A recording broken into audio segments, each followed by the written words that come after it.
Ele é um dos maiores geógrafos do mundo. Eu vou conversar com o baiano Milton Santos.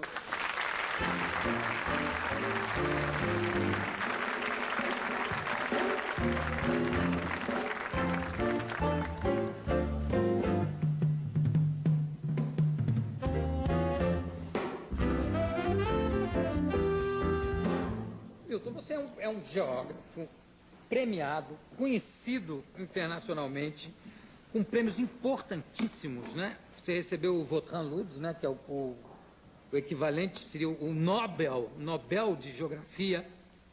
Quantos livros publicados? Mais de 30? 33. Hoje em dia você mora onde? Trabalha onde?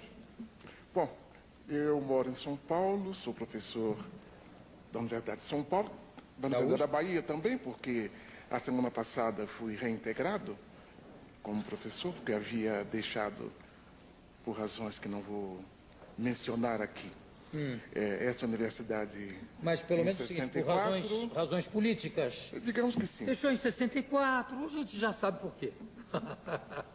E aí, você quando saiu daqui por causa do golpe de 64, você foi lecionar aonde, Milton? Eu estava na prisão quando meus colegas franceses decidiram me nomear professor.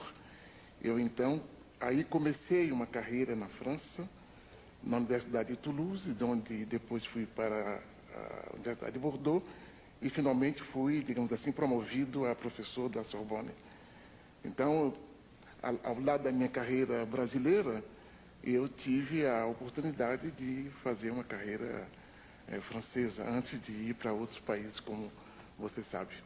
Então, quer dizer, professor da Sorbonne. Você tem ideia, você por acaso tem esse dado, quantos, nessa época de 64, quantos talentos nossos desse nível foram obrigados a se exilar? É difícil. Entre os professores, só Bom, como professor. Talento desse nível, isso é uma gentileza sua. Não é gentileza, Agora, não, isso é reconhecimento. Os talentos desse nível nem sempre afloram. Nem sempre se sabe que são grandes talentos, né?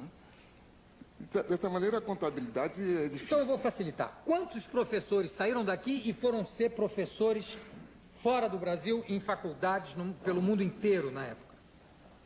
Você tem ideia? Eu não saberia contar, mas... Mas vários, né? Muitos.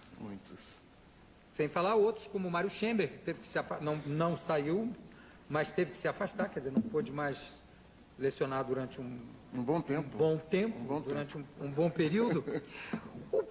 Geografia, para mim, eu tinha um professor de geografia chamado Mesquita, Colégio São Bento. O Colégio São Bento era meniníssimo, devia ter, eu fiquei no São Bento até 8 anos. E eu me lembro que uma das coisas mais marcantes no colégio foi esse professor Mesquita, porque ele ensinava geografia fazendo história em quadrinho no quadro negro. Ele usava o quadro negro e desenhava, quer dizer, as aulas dele eram todas desenhadas. Isso para menino de 7 anos, de 8 anos, era uma maravilha. Você acha que, como no caso da matemática, aliás, no caso de todas as matérias, mas principalmente assim, matemática e geografia, a maneira do professor dar aula é uma coisa fundamental para o aprendizado da matéria? Eu creio que sim. A minha, digamos, vocação, a minha inclinação vem dos grandes professores que eu tive no ginásio, que me levantaram o ânimo para perseguir essa carreira. Então, eu creio que a forma como essas disciplinas são dadas no ensino secundário é determinante. É fundamental. É fundamental. Sim. Quer dizer, você tem que ensinar a geografia como se fosse realmente uma grande aventura, digamos assim. É isso tudo.